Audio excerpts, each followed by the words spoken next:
Michael had worked for years to build a quiet, comfortable life for himself. After endless overtime shifts, skipped vacations, and careful saving, he finally bought his dream home. It wasn't a mansion, but it had something he valued more than anything else: a spacious backyard with a private swimming pool. For Michael, the pool was his sanctuary. After long, stressful days, he could float in the cool water, watch the sunset, and feel the weight of the world wash away. The neighborhood he moved into seemed peaceful at first. The houses were neatly lined up, kids played on the sidewalks, and retirees waved from their porches. But like many suburban stories, there was always that one person who believed the neighborhood revolved around them. For Michael, that person came in the form of Karen, the self-appointed queen of the Homeowners Association. Karen was in her late 50s, with a sharp bob haircut and a voice that carried across the street like a fire alarm. She loved rules, or more accurately, she loved making rules and ensuring everyone else obeyed them. Whether it was grass length, mailbox color, or where to park your car, Karen always had something to say. Most neighbors had learned to keep their heads down and avoid conflict. But Michael wasn't one to bow down to intimidation, especially when it came to his own property. It started on a sunny Saturday morning.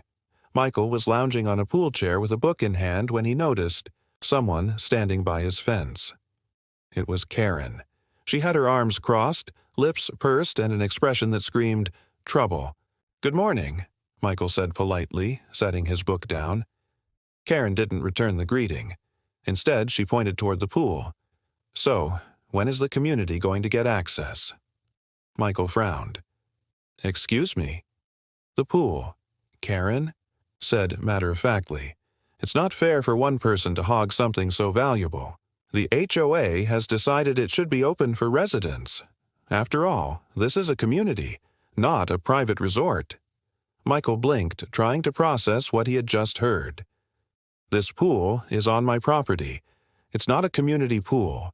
It belongs to me," Karen scoffed. "That's not how things work here. I've lived in this neighborhood for 15 years, and everyone contributes to the community. If you think you're just going to keep this pool to yourself, you're mistaken. The HOA will have something to say about it." Michael leaned back in his chair, refusing to be rattled. "With all due respect, Karen, you can check the property records. This pool is mine, and mine alone. Nobody else gets access. End of discussion." Karen's face turned red with fury. She huffed, turned on her heel, and stormed away. Michael shook his head, thinking that would be the end of it.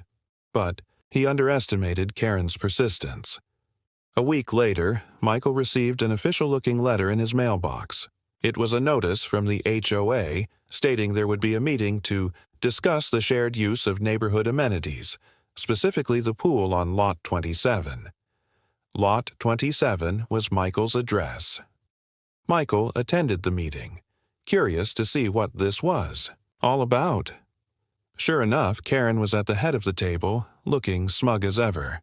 Several board members and neighbors were present. Karen wasted no time. "We're here today to discuss the allocation of community resources. It has come to our attention that one homeowner is refusing to allow neighbors to enjoy the pool, which we believe violates the spirit of this neighborhood." Michael stood up. "With respect, that's absurd. This pool is not a community resource. It was built on private land, paid for with my money. You don't get to dictate who uses it," Karen smirked. "The HOA rules clearly state that amenities must be shared if they add value to the community. Don't you want to be a good neighbor, Michael? Don't you want to be fair?" Michael pulled a folder from his bag. Inside were copies of his property, deed, tax records, and the original blueprints showing the pool as part of his private lot. He laid them on the table. "What I want is for the HOA to stop harassing me. Here are the legal documents proving this pool is mine. If you continue to press this issue, I'll have no choice but to take legal action." The room went quiet. A few neighbors exchanged nervous glances. Even some board members shifted uncomfortably in their seats. But Karen's smugness only faltered for a second before she recovered. "This isn't over," she snapped, slamming her gavel down to adjourn the meeting. Michael walked out, papers in hand, but a sinking feeling in his gut. He knew Karen well enough by now to realize she wasn't going to let this go. It didn't take long. Just 2 days later, Michael returned home from work to find wet footprints leading from the side gate to his pool. The gate lock was broken, and there were still towels scattered on his pool chairs.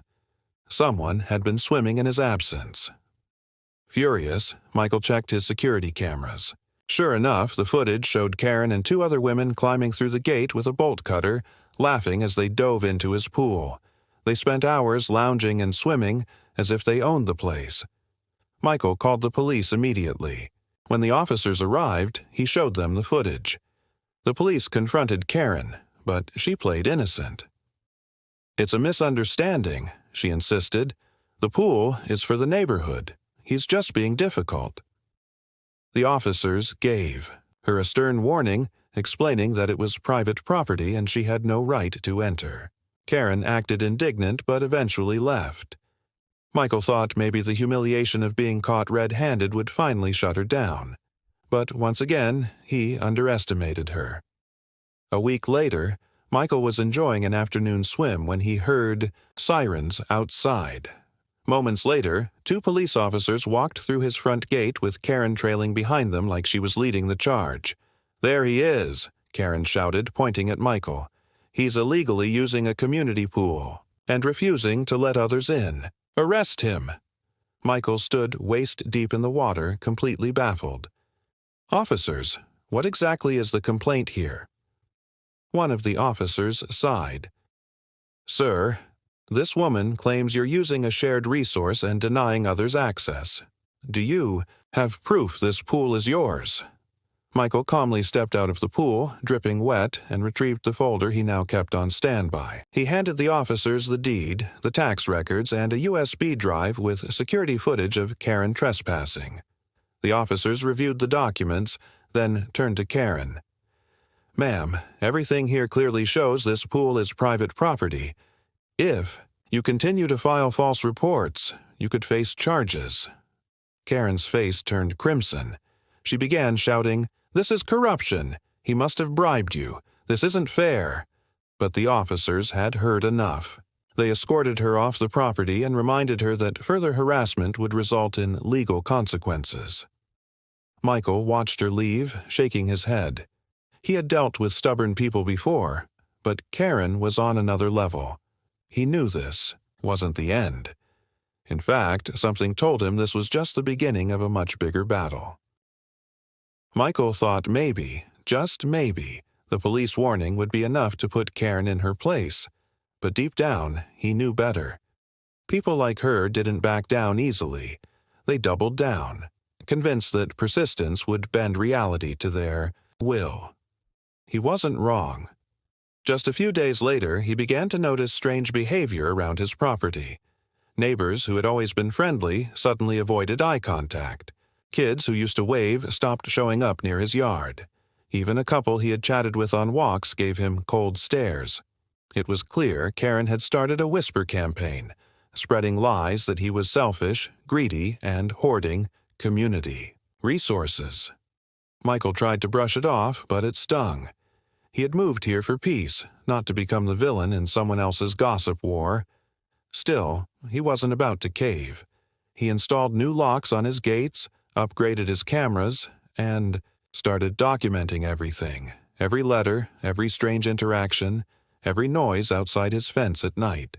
His gut told him the storm was only beginning. Sure enough, one Friday evening, while grilling in his backyard, he heard rustling near the pool. He stepped closer, quietly, and caught sight of 2 teenagers scaling his fence. They froze when they saw him. Guilty looks plastered across their faces. Before Michael could even say anything, one of them blurted out, "Karen said it was okay. She told us everyone could use it." They scrambled back over the fence before he could get another word out. Michael clenched his jaw. It was one thing for Karen to harass him herself, but now she was dragging kids into it, putting them at risk of injury or worse. He immediately called the police again, filing a formal complaint this time. The officer who came out was sympathetic. "Honestly, sir, she's walking a fine line here. If she keeps encouraging others to trespass, she could be held liable. But unless you're ready to press charges, we can only warn her." Michael wasn't quite ready to press charges. Yet. He hoped things would calm down if she realized he wasn't budging. But Karen didn't see his patience as strength. She saw it as weakness. A week later, Michael received another HOA letter. This one was more aggressive. It claimed he was violating community harmony by refusing to open his pool. It threatened fines, legal action, even the possibility of revoking neighborhood privileges. Michael almost laughed. Neighborhood privileges. What does that even mean? Still, he knew better than to ignore it. He drafted a formal response with his lawyer's help, attaching copies of the property deed and reminding the HOA that any further harassment would constitute legal liability. The letter seemed to rattle them, at least temporarily. But Karen wasn't done. The very next weekend, Michael woke up to shouting outside his house. He rushed to his window and saw Karen in his driveway with 3 other HOA board members. They held signs like it was some kind of protest. One read, "Share the pool, share the love." Another, "Stop being selfish." They chanted loud enough to wake the entire street. Neighbors peeked out from their blinds, some whispering, some filming on their phones. Michael grabbed his phone and started recording too. "This is harassment," he said firmly as he stepped outside. "You are trespassing on my driveway and disturbing the peace. Leave now, or I will call the police." Karen smirked. "Go ahead, the whole neighborhood will see what kind of man you really are. Someone who won't share with kids, with families, with the people who welcomed him here." Michael didn't rise to her bait. He dialed the police right there. When the officers arrived, Karen launched into her usual rant about community rights. But the officers were growing tired of her antics. One of them looked her dead in the eye and said, "Ma'am, if you continue this, you're going to end up with charges for harassment and trespassing. This man has every legal right to deny access to his property." Karen's expression cracked, just for a second. But then, she turned her fury back on Michael. "You'll regret this," she hissed as the officers dispersed the crowd. "This neighborhood doesn't want you here. You're going to wish you never bought this house." Michael felt a chill despite the summer heat. It wasn't just a tantrum anymore. It was a threat. He doubled his security after that. Motion-activated lights, stronger locks, even an alarm system for his gate. He started saving every piece of footage to a cloud server, just in case. It was costly and exhausting, but he refused to let Karen intimidate him out of his own home. For a while, things went quiet. Too quiet. Weeks passed without incident. No letters, no trespassers, no Karen pounding on his door. Michael began to wonder if maybe she had finally gotten bored and moved on to a new target. He let himself relax, just a little. That turned out to be a mistake. One Saturday morning, he woke to a loud pounding on his door. He opened it to find 2 police officers standing there, serious expressions on their faces. "Sir, we've had reports of illegal construction and zoning violations on your property," one of them said. Michael's stomach dropped. "What? That's ridiculous. Everything here is up to code." The officers walked around his yard, inspecting the pool, the patio, even his shed. After half an hour, they concluded nothing was wrong, but it was obvious who had made the complaint. "She told us you'd built the pool without permits," one officer said with a sigh. "We have to investigate every call, but honestly, it's clear this is harassment." Michael was livid. Karen had wasted police resources, embarrassed him in front of his neighbors, and still walked away without consequence. He realized then that warnings weren't going to cut it anymore. If he wanted this to stop, he needed to be ready to fight back, not just defend himself. So he started preparing. He met with his lawyer more frequently, gathering every shred of evidence into a massive case file.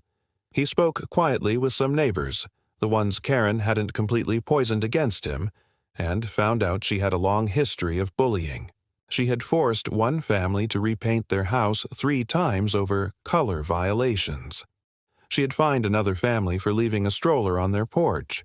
People hated her, but they were too afraid to stand up to her. Michael wasn't afraid anymore. He was angry, and he was determined. He knew it was only a matter of time before Karen tried something bigger, something reckless.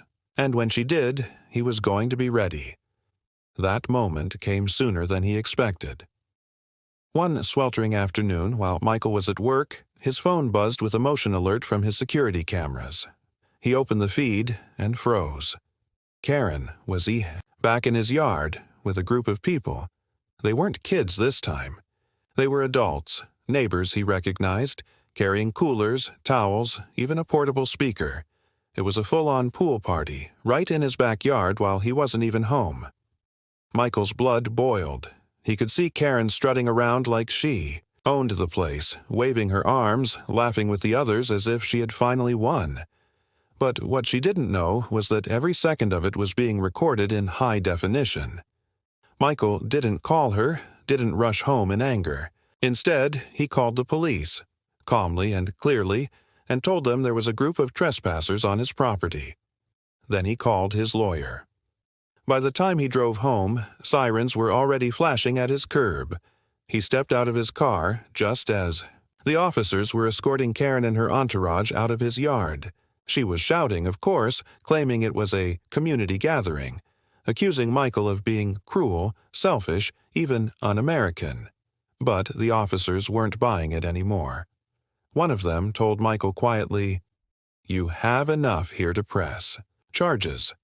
Honestly, you should." Michael looked at Karen, red-faced and sputtering, her friends scattering in shame. He thought about everything she had done, the lies, the harassment, the endless invasion of his peace. He nodded slowly. It's time. Karen's arrest that day was just the beginning. The officers had seen enough to take her into custody for trespassing, but Michael knew that a single arrest wouldn't stop someone like her. People like Karen didn't back down gracefully. They twisted every setback into another excuse to play the victim. And sure enough, within 24 hours she was back on the street, spreading her version of the story like wildfire. According to Karen, she had been unjustly targeted and humiliated for trying to create a sense of community. She told anyone who would listen that Michael had manipulated the police, that he was some kind of control freak with too much money and not enough compassion. She even claimed she'd been invited into the yard by a neighbor and that it was all a misunderstanding. Michael laughed bitterly when he heard the rumors. The footage from his cameras was airtight, dozens of people entering his property without permission. Karen at the center of it all, shouting instructions like a ringmaster at a circus. There was no misunderstanding. But he also realized something important. Karen wasn't fighting him in the courts or even with the HOA anymore. She was fighting him in the court of public opinion, trying to isolate him socially until he either gave in or moved away. For weeks, Michael felt the tension in the neighborhood grow thicker. Walking his dog meant enduring side eyes from people he didn't even know. A mother pulled her children closer when he passed. A man at the mailbox muttered something under his breath that sounded like selfish prick. Michael held his head high, refusing to let them see how much it stung, but inside he was boiling. He had done nothing wrong. He had every legal right to his property. Why should he be painted as the villain just because one entitled woman didn't get her way? Then came the HOA meeting. Michael wasn't on the board, but he made a point of attending every meeting after Karen had begun her harassment campaign. He walked in that night to find the community center buzzing with tension. Karen sat at the front, flanked by her allies, looking smug and defiant. When the meeting began, she wasted no time. "I think it's time we address the elephant in the room," she said loudly, her voice carrying across the room. "Our neighborhood is suffering because one man refuses to be part of the community. His actions have created division, hostility, even police involvement. That is not what this neighborhood stands for." Murmurs rippled through the crowd. Michael stood up slowly, calm but firm. Let's be clear. What this neighborhood stands for is private property rights and respecting each other's boundaries. What you've been doing is harassment. And I have the evidence to prove it. He held up a folder thick with documents. Police reports, letters from my attorney, and, most importantly, hours of footage from my security cameras showing you trespassing, harassing me, and even hosting a party on my property without my permission. The room went silent. Karen's face flushed red, but she tried to recover. He's twisting things. That footage is taken out of context. Michael smirked. Context? You can't fake 30 people in my pool when I wasn't even home. He handed the folder to the HOA president, a man who had always seemed wary of Karen but unwilling to confront her directly. The president flipped through the papers, his expression hardening as he read. Finally, he looked up. This is serious. If what's in here is accurate, then the board cannot support your actions, Karen. In fact, we could be liable if we did, Karen exploded. So you're all just going to let him hoard resources? That pool should belong to everyone. It's unfair for one person to keep it locked away, the president sighed. Unfair isn't illegal. And unless you want the HOA sued into bankruptcy, you'll stop pushing this nonsense right now. The meeting ended in chaos. Karen stormed out, screaming about injustice and conspiracies, while Michael sat quietly, feeling for the first time like he had truly turned the tide.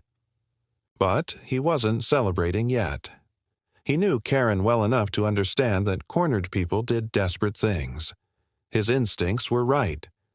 Just a few nights later, his cameras caught something that made his blood run cold. Karen, sneaking into his yard again. Only this time she wasn't carrying towels or coolers. She had a can of spray paint in one hand and a crowbar in the other. Michael watched from inside, stunned, as she vandalized his fence with the words, "Community Pool," in big red letters. Then she marched over to his gate and started prying at the lock with the crowbar.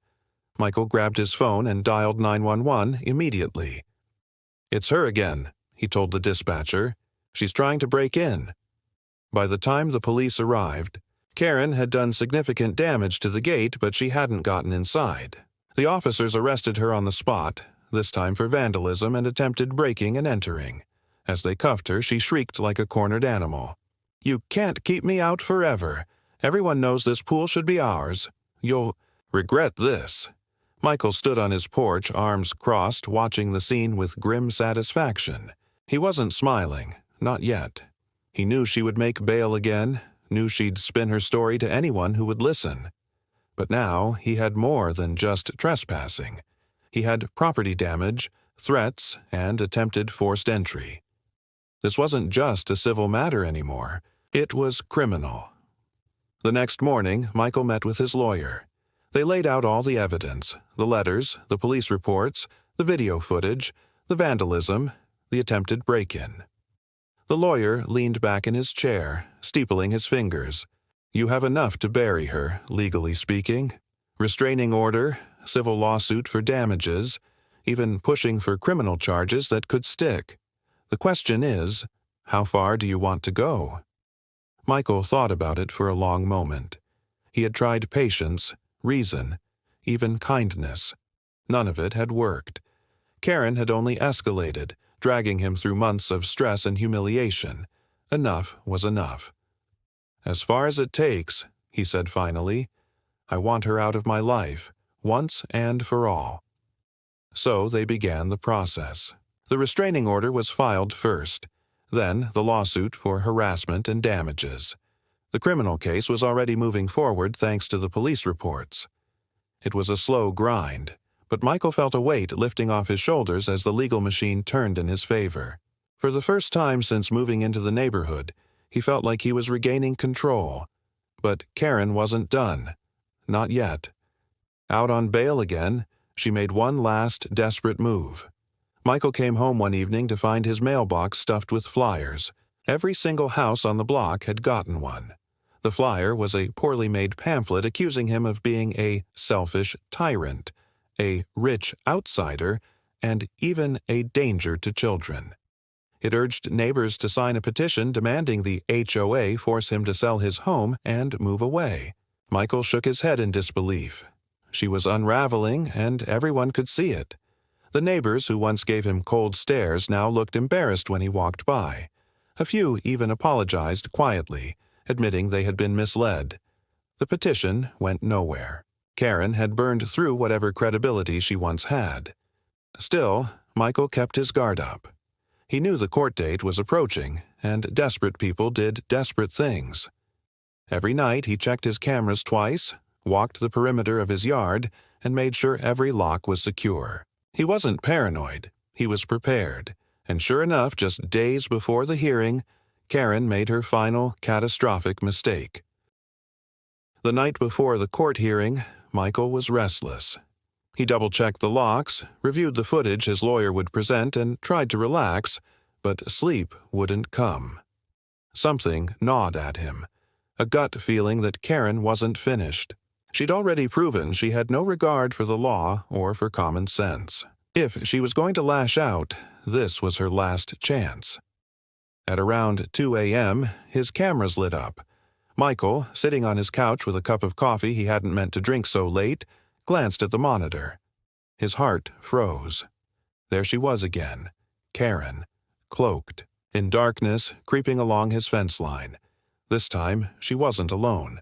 2 of her allies from the neighborhood walked with her, each carrying bags that clinked faintly with the sound of glass bottles.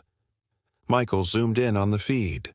His blood ran cold when he realized what they were carrying: Molotov cocktails.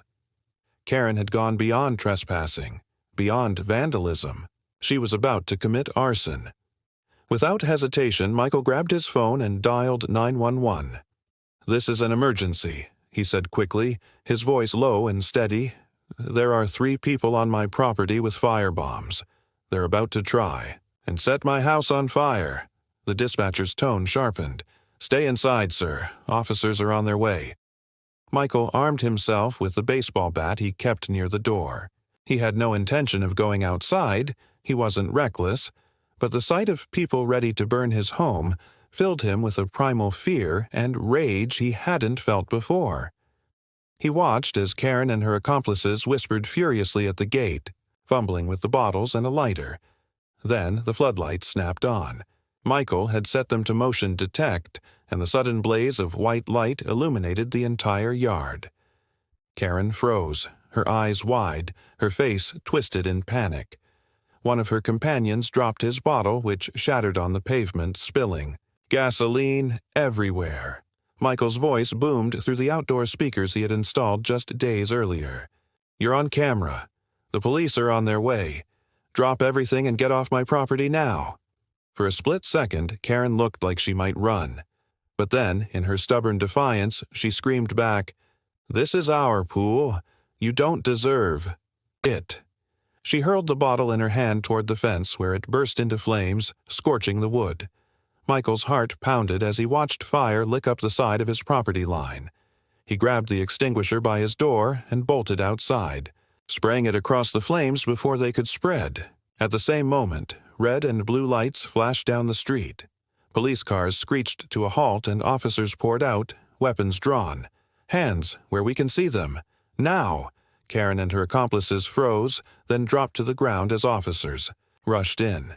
Within seconds, they were cuffed and hauled to their feet. Karen was shrieking again, her voice raw with desperation.